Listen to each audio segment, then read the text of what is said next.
Ku mau selalu bersyukur, selalu bersyukur. Kau Tuhan yang setia, yang selalu menopang. Ku mau selalu bersyukur, selalu bersyukur. Kau Bapakku yang setia. Tahun 2020 adalah tahun dimensi yang baru untuk kita mengalami pola pikir yang baru, cara pandang yang baru, pelayanan yang baru, serta berkat-berkat yang baru, baik secara jasmani maupun rohani. Mari sama-sama kita perkatakan Mazmur 91 dalam lindungan Allah. Orang yang duduk dalam lindungan yang maha tinggi dan bermalam dalam naungan yang maha kuasa akan berkata kepada Tuhan, tempat perlindunganku dan kubu pertahananku, Allahku yang kupercayai. Sungguh dialah yang akan melepaskan engkau dari jerat penangkap burung, dari penyakit sampar yang busuk. Dengan kepaknya ia akan menudungi engkau, di bawah sayapnya engkau akan berlindung. Kesetiaannya ialah perisai dan pagar tembok. Engkau tak usah takut terhadap kedahsyatan malam, terhadap panah yang terbang di waktu siang, terhadap penyakit sampar yang berjalan di dalam gelap, terhadap penyakit menular yang mengamuk di waktu petang. Walau 1000 orang rebah di sisimu dan 10.000 di sebelah kananmu, tetapi itu tidak akan menimpamu. Engkau hanya menontonnya dengan matamu sendiri dan melihat pembalasan terhadap orang-orang fasik. Sebab Tuhan ialah tempat perlindunganmu, yang maha tinggi telah kau buat tempat pertuduhanmu. Malapetaka tidak akan menimpa kamu, dan tulah tidak akan mendekat kepada kemahmu. Sebab malaikat-malaikatnya akan diperintahkannya kepadamu untuk menjaga engkau di segala jalanmu. Mereka akan menatang engkau di atas tangannya, supaya kakimu jangan terantuk kepada batu. Singa dan ular tedung akan kau langkahi, engkau akan menginjak anak singa dan ular naga. Sungguh hatinya melekat kepadaku, maka aku akan meluputkannya. Aku akan membentenginya sebab ia mengenal namaku. Bila ia berseru kepadaku, aku akan menjawab. Aku akan menyertai dia dalam kesesakan. Aku akan meluputkannya dan memuliakannya. Dengan panjang umur akan kukenyangkan dia, dan akan kuperlihatkan kepadanya keselamatan daripadaku.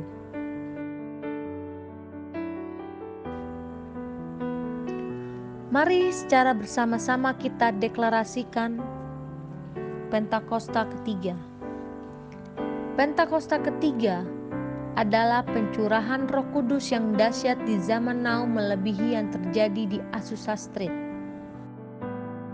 Pentakosta ketiga akan mengakibatkan penuaian jiwa yang terbesar dan terakhir sebelum Tuhan Yesus datang kembali.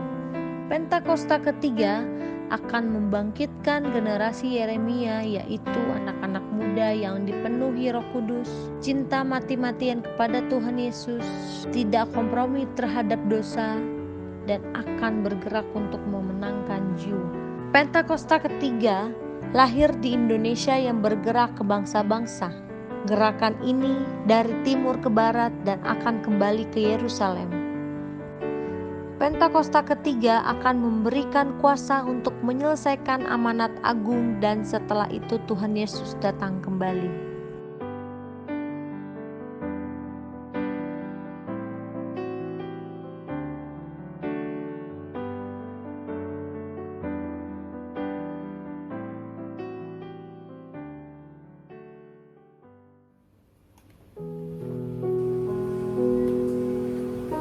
Shalom, selamat hari Minggu Bapak Ibu Saudara terkasih. Puji nama Tuhan, kita sudah memasuki bulan ke-8 di tahun 2020. Semua karena kebaikan Tuhan dan kasih karunia-Nya dan kasih-Nya yang tak pernah berubah, dulu, sekarang, bahkan sampai selama-lamanya. Mazmur 103 ayat 2 berkata, "Pujilah Tuhan hai jiwaku, dan jangan lupakan segala kebaikan-Nya."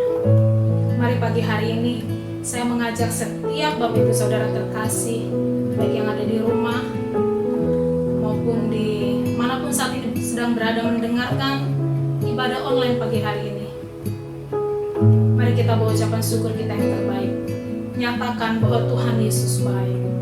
Sama-sama katakan, Yesus, Engkau sungguh baik. Haleluya.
Selamat hari Minggu. Saya percaya semua masih mengalami sukacita Roh Kudus. Edisi Voice of Pentecost kali ini akan membahas hidup yang dimotivasi oleh Roh Kudus. Dengan adanya pandemi COVID-19, kehidupan di negara kita dan di seluruh dunia berubah sepenuhnya. Sekarang gereja tidak bisa lagi secara maksimal menemani jemaat dalam pergumulannya secara fisik, sebab semuanya dibatasi oleh penggunaan teknologi untuk berkomunikasi. Di mana dulu kita bisa dengan bebas beribadah di gedung gereja, konseling tatap muka, berdoa bersama dalam rumah doa. Sekarang semuanya harus dilakukan secara online. Mungkinkah Tuhan mengizinkan semua hal ini terjadi? Tuhan mengizinkan hal ini untuk terjadi supaya setiap orang mulai memperhatikan kondisi dan pertumbuhan rohani masing-masing. Salah satunya adalah supaya kita bisa menggunakan waktu ini untuk membangun hubungan yang lebih intim dengan Tuhan. Sangat penting bagi kita untuk bisa membedakan arti pengertian dan pengalaman. Memasuki masa yang baru ini, kita harus mengalami Tuhan secara pribadi.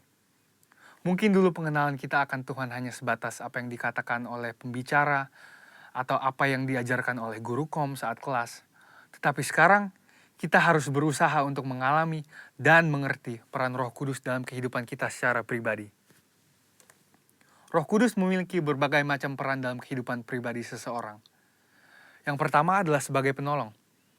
Roh Kudus sebagai penolong yang diutus Tuhan kepada kita. Dalam masa-masa seperti ini, kita perlu meminta dan mengandalkan pertolongannya dalam kehidupan kita. Kedua adalah sebagai roh kebenaran. Roh Kudus memimpin kita untuk memahami seluruh kebenaran firman Tuhan. Kita perlu melatih diri kita untuk lebih peka dalam mendengar bimbingan Roh Kudus dalam kehidupan kita. Yang ketiga adalah sebagai penghibur. Roh Kudus memberikan dan memulihkan rasa aman dan nyaman, bahkan dalam situasi yang tidak memungkinkan bagi akal manusia. Keempat adalah sebagai sumber kuasa. Kisah Para Rasul 1 ayat 8 berkata, Roh Kuduslah yang memberi kita kuasa yang memampukan kita untuk melakukan pekerjaan Tuhan. Kelima adalah memilih dan menentukan peran dalam pelayanan. Roh Kudus bukan hanya memakai, tetapi juga bisa menentukan posisi, lokasi, dan peran seseorang di dalam pelayanan. Contohnya Stefanus dipilih untuk pelayanan meja, Petrus dipilih sebagai rasul, dan saudara juga bisa dipilih oleh Roh Kudus dalam pelayanan di bidang masing-masing. Keenam adalah mengurapi. Pengurapan yang berasal dari Roh Kudus inilah yang akan mengajar orang Kristen dalam setiap pemikiran, keputusan, dan langkah yang diambil. 7. Roh Kudus memberi perintah. Roh Kudus memberi rema dan firman yang harus kita terima sebagai perintah untuk dilaksanakan. Oleh sebab itu, perintah-perintah yang diberikan oleh Roh Kudus selalu membuahkan hasil yang baik bila kita percayai dan kita taati. Yang kedelapan adalah memimpin. Roh Kudus akan memimpin kita masuk ke dalam jalan dan rencana Tuhan atas hidup kita. Pimpinan Roh Kudus akan menciptakan manusia yang tidak lagi hidup untuk dirinya sendiri, melainkan untuk Kristus. Yakobus 4 ayat 8 berkata, Mendekatlah kepada Allah, maka Ia akan mendekat kepadamu. Hal ini penting khususnya dalam masa-masa yang kita sedang alami saat ini. Inisiatif Tuhan untuk mendekati manusia tidak lagi perlu diragukan. Yohanes 3 ayat 16 berkata, Karena begitu besar kasih Allah akan dunia ini, sehingga Ia telah mengaruniakan anaknya yang tunggal, supaya setiap orang yang percaya kepadanya tidak binasa, melainkan beroleh hidup yang kekal. Di lain pihak, bagian kita sebagai orang Kristen adalah untuk meresponi panggilannya dan mendekat kepadanya. Sebab sebuah hubungan hanya bisa berkembang melalui frekuensi dan kualitas pertemuan. Dan dua hal inilah yang akan menciptakan hubungan yang intim di antara kita dengan Tuhan. Ketika hubungan yang intim telah dibangun, kita akan dapat lebih mengenal pikiran, perasaan, dan kehendak Tuhan. Pengenalan akan Tuhan bisa diumpamakan sebagai sebuah puzzle, yang semakin lama semakin lengkap. Sekali lagi, melalui frekuensi dan kualitas pertemuan kita dengan Tuhan, hubungan kita dengan Dia akan semakin kuat. Orang Kristen khususnya Pentakosta, perlu pengalaman rohani dengan Roh Kudus untuk membangun pengenalan akan Tuhan. Pengenalan akan Tuhan tidak akan ada pernah habisnya. Dan itulah sebabnya usaha mengenalnya lewat pergaulan dengan Roh Kudus menjadi keterikatan permanen hingga hari Tuhan itu tiba. Khususnya dalam masa-masa ini, mari kita mengejar Tuhan lebih lagi dan membangun hubungan yang lebih intim dengannya. Alami Roh Kudus setiap hari. Selamat hari Minggu dan Tuhan Yesus memberkati.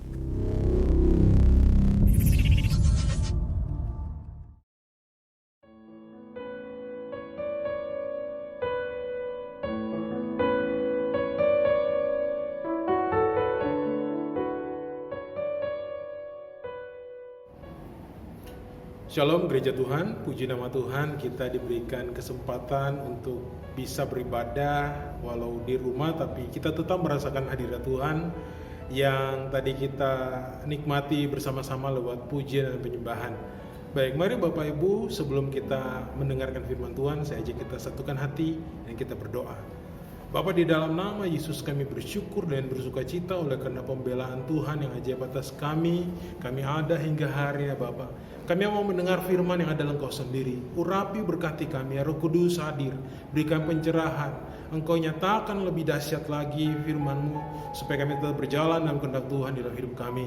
Di dalam nama Yesus kami berdoa, kami ucap syukur, haleluya, amin. Ya, puji nama Tuhan Bapak Ibu. Di hari ini kita akan membahas mengenai dibentuk untuk menjadi pemenang. Ya, kita dibentuk Tuhan untuk menjadi orang-orang yang menang di dalam setiap situasi kehidupan ini. Baik, kita dibentuk sebagai pemenang, ya.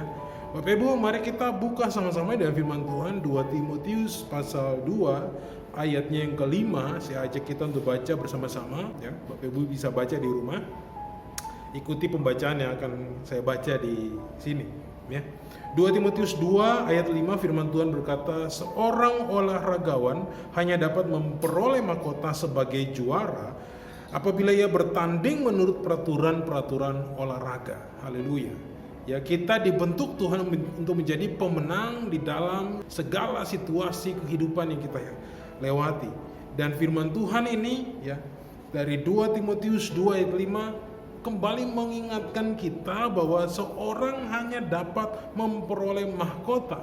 Mahkota adalah lambang kemenangan, saudara, bila dia bertanding menurut peraturan-peraturan. Nah, ini adalah nasihat Paulus kepada seorang Timotius, ya, seorang yang muda yang dimentor oleh Paulus untuk kemudian dipakai mengembalakan jemaat Tuhan.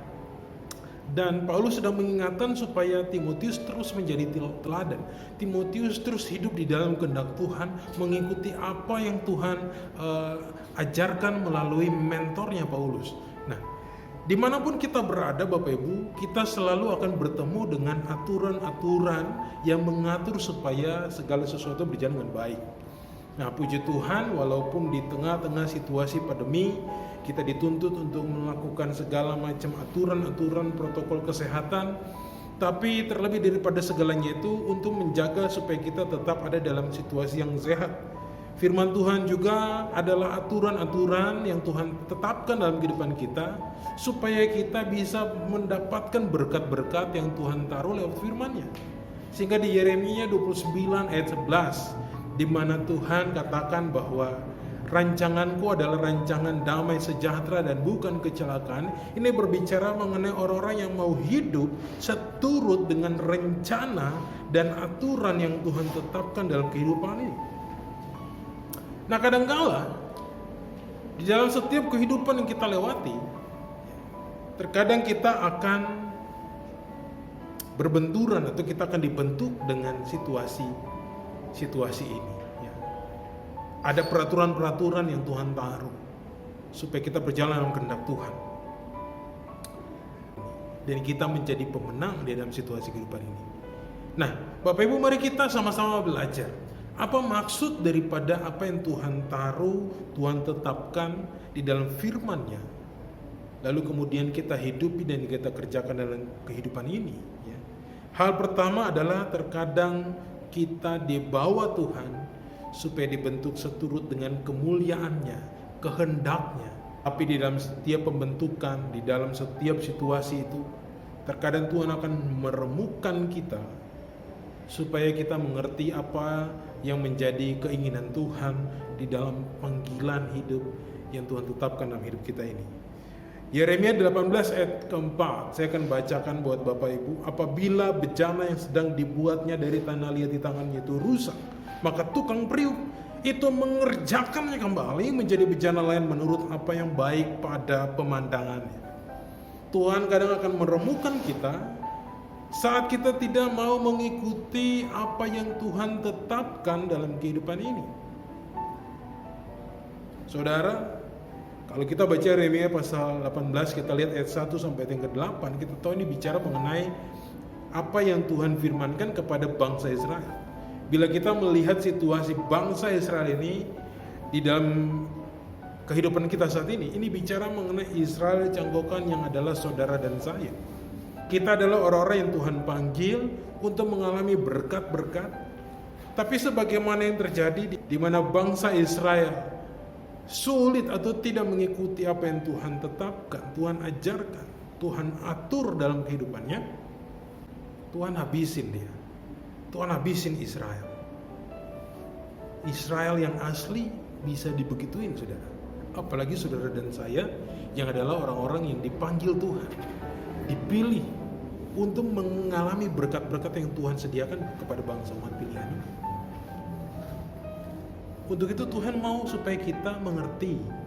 Terkadang kapasitas kita itu harusnya dibentuk menjadi kendi, tapi oleh karena kedegilan hati, pemberontakan dosa kita, kadang-kala Tuhan membentuk kita dan kapasitas kita menjadi hanya sebuah gelas, tetap menjadi kemuliaan bagi Tuhan, tapi kapasitasnya nggak terlalu besar, saudara. Nah, ini yang harus kita perhatikan. Terkadang di poin pertama bicara mengenai terkadang Tuhan akan remukkan kita ya, untuk kemudian dibentuk seturut dengan apa yang Tuhan mau. Seperti yang di Yeremia ini. Supaya apa? Supaya kita menang di dalam kehidupan kita.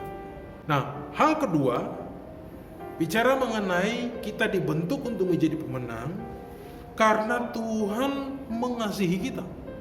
Nah, hal ini yang harus kita pegang, kita lihat ya. Dan saya mau ajak kita baca di Wahyu pasal yang ke-3 ayat 19.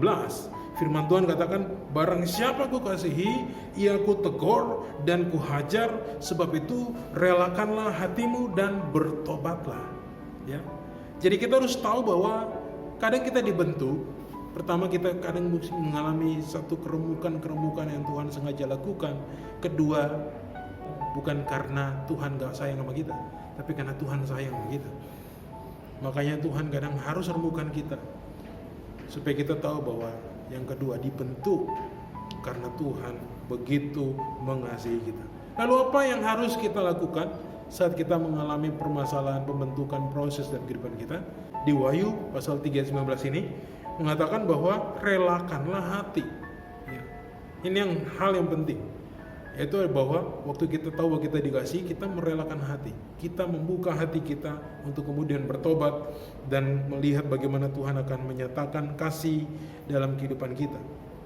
Nah, hal yang ketiga, bicara mengenai waktu kita dibentuk dan ada hal-hal yang terkadang kita lewati, lalu kita merasa bahwa harusnya saya nggak seperti ini, tapi kok seperti ini ya. Saudara, kita percaya bahwa setiap proses terkadang tidak enak, tapi waktu kita mau melihat bahwa Tuhan sedang mengatur kita, membentuk kita, membenah hidup kita, itu merupakan kasih karunia yang Tuhan buat supaya kita mengerti bagaimana Tuhan bekerja untuk membuat kita menjadi orang yang berkenan di hadapannya. 1 Petrus 2 ayat 19, firman Tuhan berkata seperti ini, sebab adalah kasih karunia jika seorang karena sadar akan kehendak Allah menanggung penderitaan yang tidak harus ia tanggung. Terkadang kita melihat bahwa harusnya kan saya nggak ngalamin hal seperti itu, harusnya kan saya nggak harus lewati hal seperti itu, tapi kok saya melewatinya, kok saya mengalaminya. Saudara, mari kita lihat bahwa firman Tuhan mengatakan bahwa terkadang waktu kita mengalami hal yang tidak mengenakan, itu merupakan satu bentuk kasih karunia. Haleluya. Kalau kita baca di perikop 1 Petrus pasal 2 ini, kita dipanggil untuk menderita seperti Kristus. William Carey, seorang penginjil India yang dia melihat bagaimana Tuhan menyatakan kemuliaannya dalam pelayanannya bagi orang India adalah waktu dia berjalan, lalu kemudian dia dilempar tai kuda, dan kemudian dia bilang buat temannya yang sedang mengunjungi dia, Tuhan sudah menyatakan kemuliaan. Temannya begitu kaget, tapi itu menurut dia adalah bentuk di mana Tuhan menyatakan kemuliaan. Setiap waktu yang dia lewati saat dia tidak dilempar tai kuda, dia akan merenung, dia akan mengambil waktu sejenak. Kenapa Tuhan tidak menyatakan kemuliaannya hari ini? Dan itu ditulis dalam autobiografinya, saudara. Mari kita lihat bahwa apa yang sedang kita alami, penderitaan kah, pergumulan hidup kah, ini merupakan satu bentuk kasih karunia, karena tidak semua orang mengalami pembentukan, mengalami satu proses yang begitu kuat untuk membentuk hidupnya seturut dengan apa yang Tuhan kehendaki. Hanya saudara dan saya yang kadang kala kita bisa melihat bahwa situasi-situasi yang tidak mengenakan adalah bentuk di mana Tuhan menyatakan kasih karunia-Nya supaya kita menjadi bejana, menjadi alat mulia di tangan Tuhan.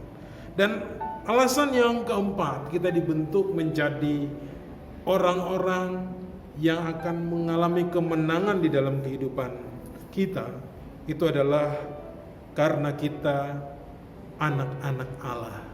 Haleluya. Ibrani pasal 12 saya akan bacakan bagi Bapak Ibu di ayat yang ke-6 sampai ayat yang ke-8. Mungkin Bapak Ibu sudah pernah membaca ini, tapi saya mau mengajak kita supaya kita kembali diingatkan bagaimana Tuhan mau supaya kita mengerti setiap rencana yang Tuhan nyatakan dalam kehidupan kita. Ibrani 12 ayat 6 sampai ayat yang ke-8. Karena Tuhan menghajar orang-orang yang dikasihinya, dan Ia menyesah orang yang diakuinya sebagai anak. Jika kamu harus menanggung ganjaran, Allah memperlakukan kamu seperti anak. Di manakah terdapat anak yang tidak dihajar oleh ayahnya? Tetapi jikalau kamu bebas dari ganjaran yang harus diderita setiap orang, maka kamu bukanlah anak, tetapi anak-anak gampang. Nah, firman Tuhan mau ingatkan kita lewat bagian ini adalah bahwa kita adalah anak. Jadi terkadang waktu kita dibentuk Tuhan, sesuatu yang tidak enak kita lewati, kita alami, ingatlah bahwa karena Tuhan mau mengingatkan kita, saudara dan saya adalah anak. Haleluya. Waktu kita mengalami satu proses yang tidak mengenakan, pergumulan hidup yang tidak mengenakan, kita harus melihat bahwa karena Tuhan menganggap kita anak, bukan anak-anak gampang. Kita tidak membuat satu alur kehidupan sendiri, tapi kita mengikuti alur yang Tuhan taruh lewat kebenaran firman-Nya. Ada aturan firman Tuhan yang mengatur hidup kita supaya kita mengalami berkat-berkat yang Tuhan janjikan. Haleluya. Mari kita berdoa dan kita mempersiapkan diri kita untuk masuk dalam perjamuan yang kudus.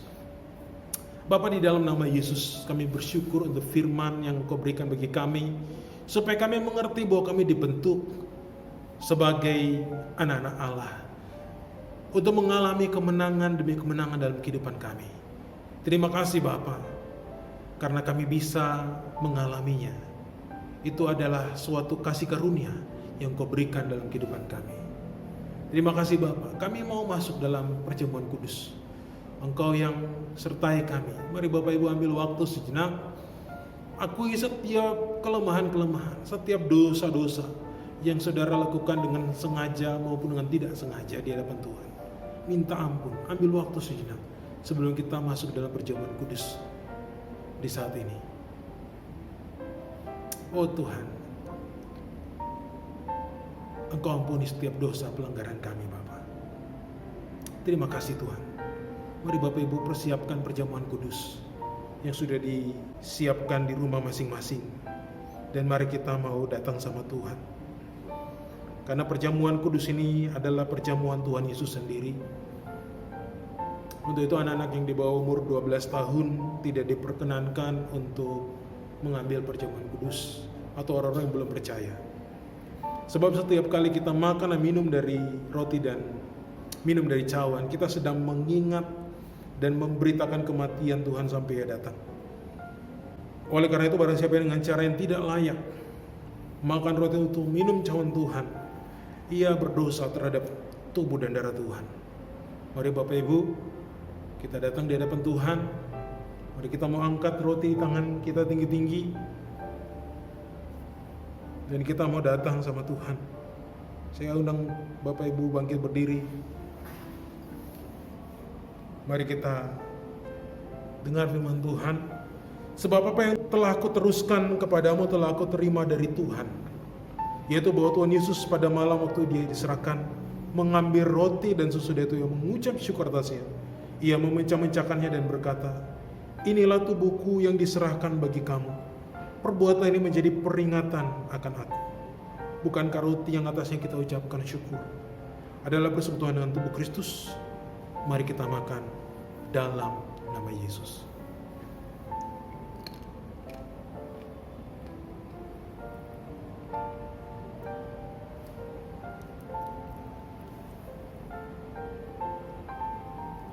Mari angkat anggur di tangan kanan kita tinggi-tinggi. Demikian juga ia mengambil cawan sesudah makan, lalu berkata, cawan ini adalah perjanjian baru yang dimeteraikan oleh darahku. Perbuatan ini setiap kali kamu meminumnya, menjadi peringatan akan aku. Bukankah anggur yang atasnya kita ucapkan syukur adalah persekutuan dengan darah Yesus? Mari kita minum dalam nama Yesus.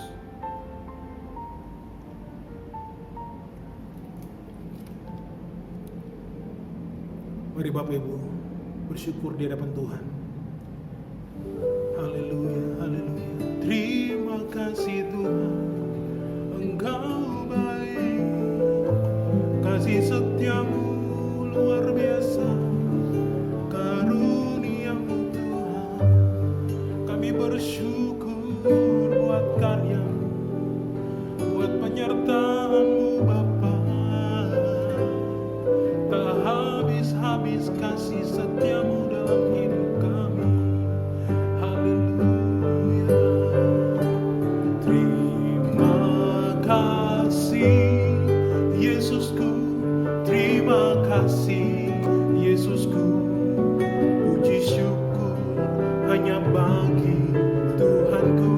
Terima kasih Yesusku, terima kasih Yesusku. Puji syukur hanya bagi Tuhanku.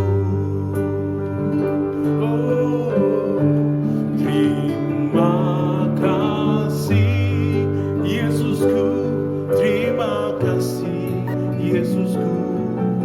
Puji syukur hanya bagi Tuhanku.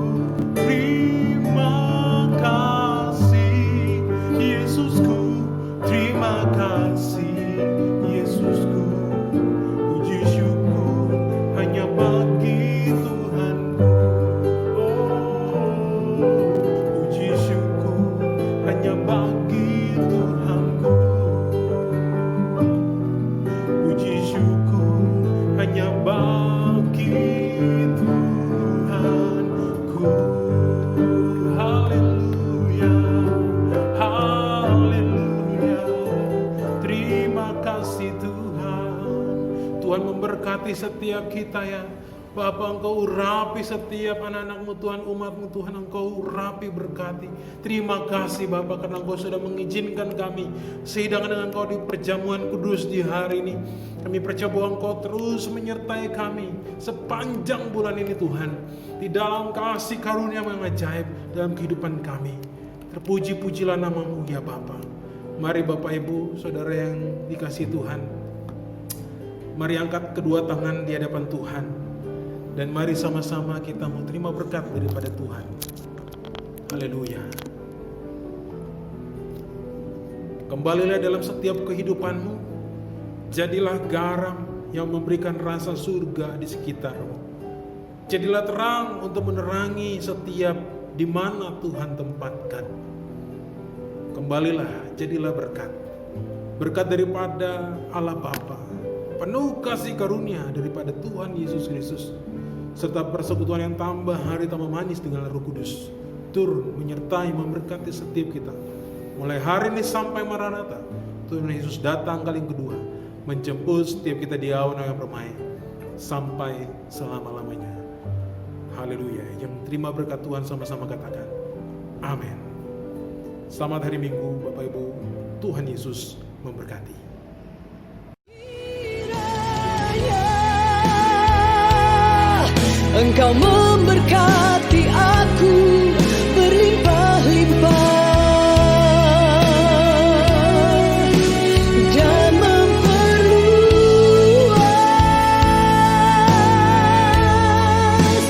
daerahku.